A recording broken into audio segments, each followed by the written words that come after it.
ദാമ്പത്യ ജീവിതം സുന്ദരമാക്കാൻ അല്ലെങ്കിൽ സുഖകരമായി കൊണ്ടുപോകാൻ ഭർത്താക്കന്മാർ ഭാര്യമാരോട് അല്ലെങ്കിൽ ഭാര്യമാർ ഭർത്താക്കന്മാരോട് പറയാൻ പാടില്ലാത്ത ചില കാര്യങ്ങളുണ്ട്. അപ്പോൾ ആ കാര്യങ്ങളെ കുറിച്ചാണ് ഇന്ന് ഞാൻ പറയാൻ പോകുന്നത്. അപ്പോൾ വീഡിയോ ഇഷ്ടമായാൽ തീർച്ചയായും ലൈക്ക് ചെയ്യുക, ഷെയർ ചെയ്യുക, സബ്സ്ക്രൈബ് ചെയ്യുക.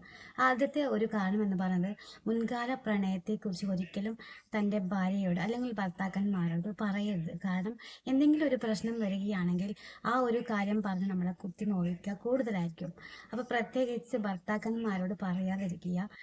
അത് നമ്മുടെ ഭാവി ജീവിതത്തിലേക്ക് ദോഷം ചെയ്യാൻ ഇടവരുത്താതിരിക്കുക. അപ്പോൾ ഒരിക്കലും നമ്മുടെ പ്രണയബന്ധങ്ങൾ രഹസ്യമായി തന്നെ സൂക്ഷിക്കുക. അത് തന്നെയാണ് നല്ലത്.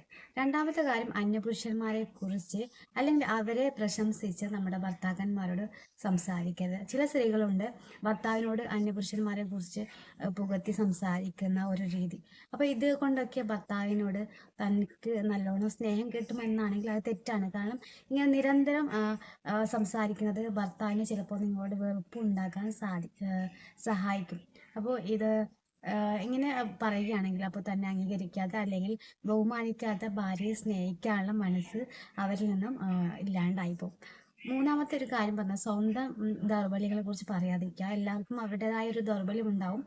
ചിലർക്ക് പുകവലിക്കാൻ ഇഷ്ടമുള്ളവരായിരിക്കും, ചിലർ സെക്സിൽ വ്യത്യസ്ത താല്പര്യം പ്രകടിപ്പിക്കുന്നവരായിരിക്കും, ചിലർക്ക് കുട്ടികളെ പോലെ ചെറിയ ചെറിയ കൗതുകങ്ങൾ സൂക്ഷിക്കുന്നവരായിരിക്കും. അപ്പം അങ്ങനെ എന്തെങ്കിലും ദൗർബല്യം ഉണ്ടെങ്കിൽ തീർച്ചയായും നിങ്ങൾ തൻ്റെ ഭർത്താക്കന്മാരോട് പറയരുത്. ഭർത്താവായാൽ പോലും പറയരുത്. കാരണം അതെല്ലാം ചിലപ്പോൾ നിങ്ങൾക്ക് പിന്നീട് ബുദ്ധിമുട്ടുണ്ടാക്കിയേക്കാം. മൂന്നാമത്തെ കാര്യം എന്ന് പറയുന്നത്, നമ്മുടെ സാമൂഹിക ജീവിതത്തിൽ സ്വകാര്യത പുലർത്തുക എന്നതാണ്. അപ്പോൾ ഇന്നത്തെ കാലത്ത് ജോലി ചെയ്യുന്ന സ്ത്രീകളായിരിക്കും കൂടുതൽ പേര്. അപ്പോൾ അവർക്ക് ഒരു സമൂഹത്തിൽ അവരുടേതായ ഒരു സ്പേസ് ഉണ്ട്. അപ്പോൾ കുടുംബജീവിതവും പ്രൊഫഷണൽ ജീവിതവും രണ്ടാണ്. അപ്പോൾ അവിടെ തികച്ചും സ്വകാര്യത പാലിക്കേണ്ട സന്ദർഭങ്ങളൊക്കെ ഉണ്ടാവും. ഇത്തരം അതായത് തികച്ചും സ്വകാര്യത പാലിക്കേണ്ട ചില കാര്യങ്ങൾ സ്വകാര്യമായി തന്നെ സൂക്ഷിക്കുക. കാരണം അത് വീട്ടിൽ വന്ന് ചർച്ച ചെയ്യാതിരിക്കുക. പ്രത്യേകിച്ച് ഭർത്താക്കന്മാരെ ഇത്തരം വിഷയങ്ങളിലേക്ക് വലിച്ചേക്കരുത്. അത് പിന്നീട് നമ്മുടെ കുടുംബജീവിതത്തിൽ ബുദ്ധിമുട്ടുണ്ടാകും. മറ്റൊന്ന്, സ്വന്തം കുടുംബത്തിലെ പ്രശ്നങ്ങളെ കുറിച്ച് സംസാരിക്കരുത്.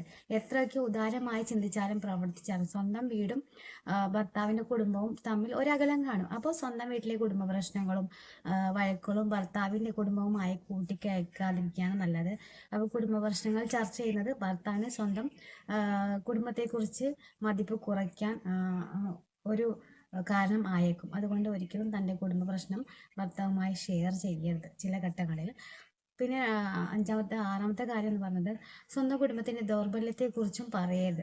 സ്വന്തം കുടുംബത്തിനെ കുറിച്ച് മോശമായി സംസാരിക്കുന്നത് നമ്മുടെ നാട്ടിൽ കുറവല്ല. അപ്പോൾ കുടുംബത്തിലെ അംഗങ്ങളുടെ കുറ്റങ്ങൾ ഭർത്താവിനോട് പറഞ്ഞു കേൾപ്പിക്കുന്നത് പലർക്കും ഒരു രസമായിരിക്കും. അപ്പോൾ ഭർത്താവിൻ്റെയും വീട്ടുകാരുടെയും ശ്രദ്ധ പിടിച്ചു പറ്റാണെങ്കിൽ പോലും ഇത്തരം കാര്യങ്ങളൊന്നും സംസാരിക്കരുത്. കാരണം ഇത്തരം ഒരു മോശം കുടുംബത്തിലെ അംഗമാണല്ലോ നിങ്ങൾ എന്നൊരു ചിന്ത അവർക്ക് ചിലപ്പോൾ ഉണ്ടാവും. അപ്പോൾ ഇത്തരം ഒരു സന്ദർഭം ഒഴിവാക്കാൻ വേണ്ടി നിങ്ങൾ ഇതുപോലുള്ള കാര്യങ്ങൾ ചർച്ച ചെയ്യാതിരിക്കുക. അപ്പോൾ ഇതുമൂലം ഭർത്താവിനും കുടുംബത്തിനും മുന്നിൽ സ്വയം വില കുറഞ്ഞവളായി പോവാതിരിക്കാൻ ശ്രദ്ധിക്കുക. കുട്ടിക്കാലത്തെ അനുഭവങ്ങൾ പങ്കുവെക്കരുത്. കാരണം സ്വന്തം ജീവിതത്തിലെ കയ്പ് നിറഞ്ഞ കാര്യങ്ങളൊക്കെ മറ്റുള്ളവരുമായി ഷെയർ ചെയ്യുന്നത് ചിലർക്ക് ഒരു രസമായിരിക്കും. അപ്പോൾ ഇങ്ങനെ ചെയ്യുന്നത് മൂലം സിമ്പതിക്ക് പകരം ചൂഷണം ചെയ്യപ്പെടാൻ സാധ്യതയുണ്ട്. അതുകൊണ്ട് ഭർത്താവിനോട് ആയാൽ പോലും കുട്ടിക്കാലത്തുണ്ടായ അസുഖകരമായ അല്ലെങ്കിൽ നമുക്ക് ഒരിക്കൽ ബുദ്ധിമുട്ടുണ്ടാക്കിയിരുന്ന അല്ലെങ്കിൽ പ്രശ്നങ്ങൾ ഉണ്ടാക്കിയിരുന്ന അനുഭവങ്ങൾ ഒരിക്കലും പങ്കുവെക്കേണ്ട കാര്യമില്ല. നിങ്ങളെ കുറ്റപ്പെടുത്താനുള്ള ഒരവസരം കൂടി ഭർത്താവിന് വിട്ടുകൊടുക്കരുത്. അപ്പോൾ അത്തരം കാര്യങ്ങളൊന്നും ചർച്ച ചെയ്യരുത്. പിന്നെ പഴയ മാർക്ക് ഷീറ്റുകൾ കാണിച്ച് അബദ്ധം കാണിക്കാതിരിക്കുക. നിങ്ങൾ ഒരുപക്ഷെ പഠനത്തിൽ മിടുക്കിയാവും, പക്ഷേ എന്നാൽ മിടുക്ക് തെളിയിക്കാൻ വേണ്ടി ഭർത്താവിന് സ്വന്തം മാർക്ക് ഷീറ്റുകൾ കാണിച്ച് കൊടുക്കുന്നത് ഒഴിവാക്കണം. കാരണം ഈഗോ അല്ലെങ്കിൽ അപകർഷതാ ബോധം മുതലായവ നമ്മുടെ മോശം വികാരങ്ങളൊക്കെ ഭർത്താവിൽ ഉണ്ടാകാൻ ഇത് കാരണമായിരിക്കും. അപ്പോൾ നേരെ മറിച്ച് നിങ്ങൾ പഠനത്തിൽ മോശമാണെങ്കിൽ പോലും വീട്ടിൽ ഇതൊക്കെ പറഞ്ഞ് നമ്മളൊരു പരിഹാസ കഥാപാത്രമായി മാറാതിരിക്കാൻ ശ്രദ്ധിക്കുക.